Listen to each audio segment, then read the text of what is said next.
Halo para tetangga, hari ini aku mau cerita lagi. Yap, aku kedatangan barang baru lagi dari Asus.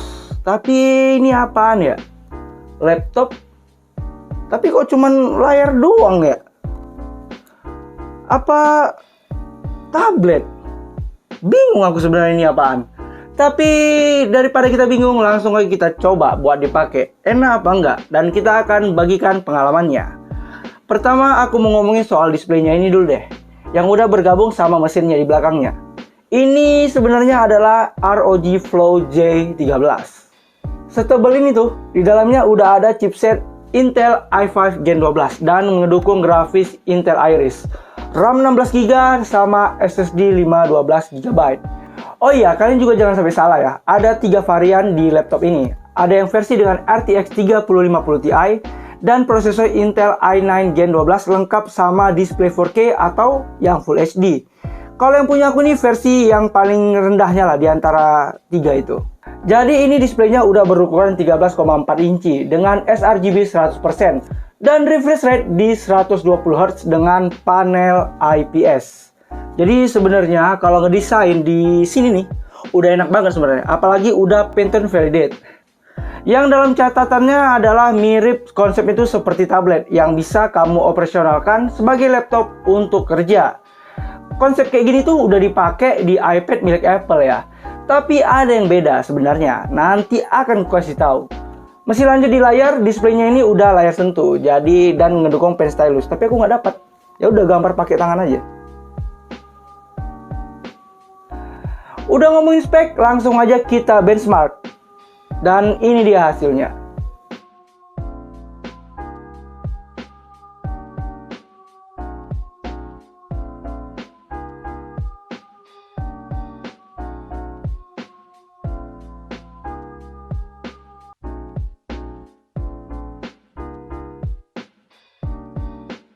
Untuk desain belakangnya, ya ini udah ROG banget sih. Gak banyak protes lah soal desain ROG. Bahkan lubang ventilasinya udah didesain. Portnya itu ada satu kali Type A 2.0, satu kali Type C 3.2 Gen 2 yang udah support Thunderbolt. Jadi selain buat ngecharge, bisa juga kamu pakai buat extender layar. Satu port ROG XG Mobile, satu kali audio jack 3.5mm dan satu kali slot micro SD. Selain itu di back covernya juga ada sebuah lubang jendela kecil yang bisa langsung membuatmu mengintip isi jeroannya kayak gini nih. Ini. Plus RGB lagi. Iseng tapi niat gitu. Airflow-nya juga dari atas ini, jadi nggak masalah kalau kalian tidurin tabletnya. Terus juga ada standy-nya di bagian di sini. Jadi kalau kalian membuat dia kayak ala laptop dengan keyboard gitu, yang terpasang ada, dia punya bawaannya. Ini nih. Jadi simple lah, tinggal lep langsung kerja. Tep, tap, mantap. Feel ngetik di keyboardnya juga udah enak. Udah dukung RGB nih di backlit-nya. Terus ada trackpad buat kamu ngarahin kursor. Kalau lepes kayak gini kan nggak enak tuh ngetiknya. Jadi tinggal sorong aja dikit biar enak tangan posisi ngetiknya. Aku juga udah install game, jadi langsung aja aku coba untuk main game dan kalian bisa lihat langsung seperti apa FPS dan suhu dari laptop ini dipakai buat ngegame.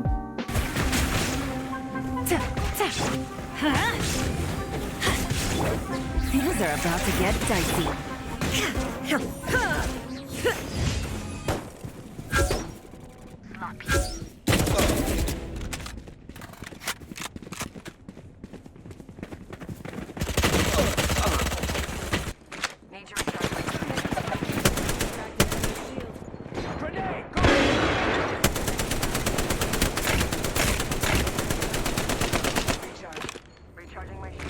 Tapi kalau kalian rasa itu kurang, nah ini dia poin dewa yang membuat dia beda sama tablet biasa yang cuma bisa diubah dengan laptop. Nah ini nih, ini dia.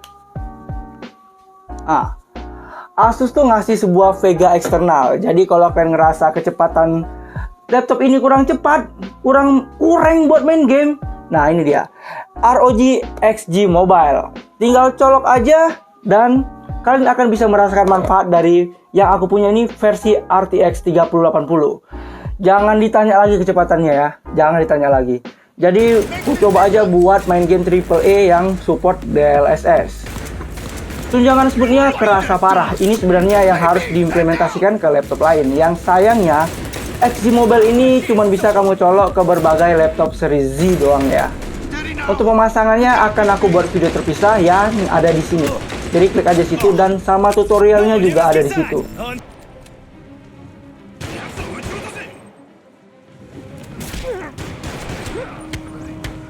テスクのやつ一体何人雇ってんだよ。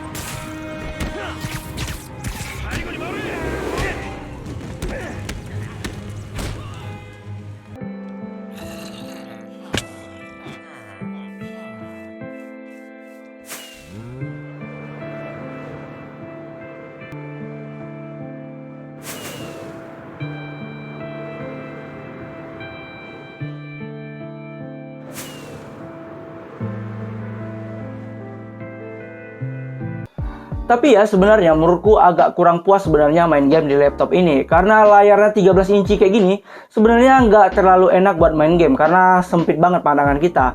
Apalagi untuk main game-game kayak FPS kerasa kecil banget gitu yang bisa dilihat. Bisa dibilang laptop ini menjual sisi fleksibilitasnya aja sih, ketimbang dipakai buat main game. Jadi abis kamu kerja dari luar gitu kayak kan, terus pulang, colok external monitor, ya udah main game, baru kerasa enaknya. Ketimbang dipaksa main game di sini. Tapi kalau buat main game tipis-tipis, it's okay lah. Laptop ini juga ada kamera depan dan belakang. Depan 720p HD kamera dan belakang 8 megapiksel kamera. Oke, ini adalah pengetesan kamera menggunakan ROG G Flow 13. Dan menurut aku sih cukup bagus ya. Untuk sekedar meeting sama klien or something like that, menurut aku sih udah cukup lah. Udah cukup, udah oke banget sih ini. Asal cahayanya cukup ya, karena ya apapun kameranya kalau cahayanya nggak cukup ya juga berat sih sebenarnya. Tapi ini it's pretty good lah. That sounds really good, right? Ini adalah hasil kamera menggunakan kamera belakang dari ROG Flow Z13. Termasuk juga perekaman suaranya yang udah pakai. Soal konektivitas ROG Flow Z13 ini udah masuk ke standar laptop ROG pada umumnya, seperti Bluetooth 5.2 dan Wi-Fi 6. Dan baterainya sendiri itu udah 56 Wh, yang kalau kalian pakai buat nonton movie atau YouTube, itu tahan 6-7 jam pemakaian. Kalau mau nge-charge juga simple, karena chargernya udah pakai Type-C yang 100 watt, jadi ya kayak HP gitu sih jatuhnya. Paling dicas 1 jam 30 menit atau 1 jam 40 menit udah full. Untuk urusan audio, ROG Flow G13 ini udah built-in speaker dan double speaker ya. Yang meskipun karena terbiasa ya dengar laptop Asus tuh pakai Harman Kardon, jadi di sini itu masih kurang maksimal.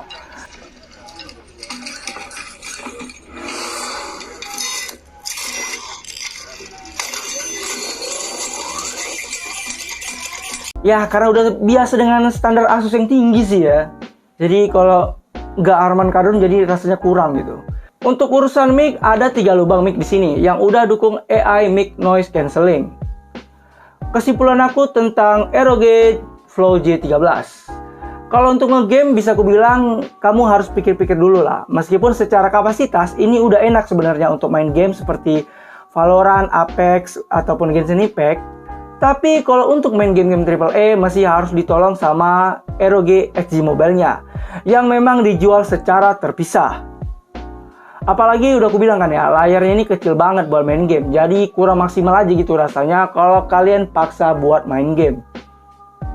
Mengesampingkan untuk main gamenya, kalau untuk konten kreator mungkin bisa dibilang ini breakthrough banget. Beratnya aja cuma 1,2 kg, support Windows pula, jadi udah enak banget buat dipakai ngedit di mana aja. Fleksibel lah gitu.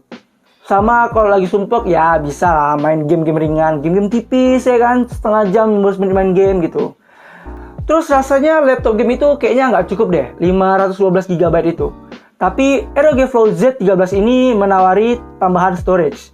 Jadi kamu bisa nambahin sesuai selera. Tapi ingat, slotnya ini NVMe 4.0, jadi agak nggak biasa. Perhatiin jangan sampai salah beli ya, kayak kemarin.